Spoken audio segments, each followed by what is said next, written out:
পেল, আপনারা কি মনে করছেন যে এই প্রভাবটা পরবর্তী নির্বাচনে পড়বে কিনা? এবার যে ওভারঅল নির্বাচন হয়েছে, আগামী নির্বাচন আমরা তো ভালো প্রত্যাশা চাই।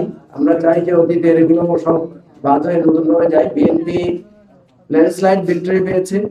ল্যান্ডস্লাইড ভিক্টরির দুইটা ওয়ে আছে। একটা হচ্ছে যে মানুষের প্রতি বিনয়ী হওয়া, অধিক সম্মানে মানুষের প্রতি বিনয় হয়ে ন্যায় বিচার করা, ন্যায়ের পথে চলা। আর একটা হচ্ছে অহংকারী হয়ে যাওয়া। অতীতে আমরা দেখেছি যারা এরকম এরকম নিরঙ্কুশ সংখ্যাগরিষ্ঠতা পেয়েছেন তারা অহংকারী হয়েছেন, তারা জালিম হয়েছেন, তারা মানুষের প্রতি অত্যাচার করেছেন, প্রতিশোধ নিয়েছেন।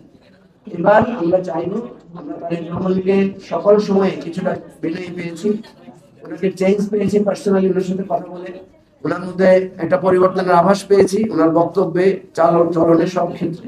সেটার প্রত্যাশা সরকারের হলো বলে আমরা বিশ্বাস করি, প্রত্যাশা করি, আকাঙ্ক্ষা করি। আপনাদের সবাইকে মাহে রমজানের আগাম শুভেচ্ছা জানাচ্ছি। অনেক কষ্ট করেছেন আপনারা, আপনাদের নিয়ে আমরা একদিন হয়তো ইফতার করবো, সেটা আমাদের আশা আছে ইনশাআল্লাহ। সবাইকে ধন্যবাদ। আসসালামু আলাইকুম।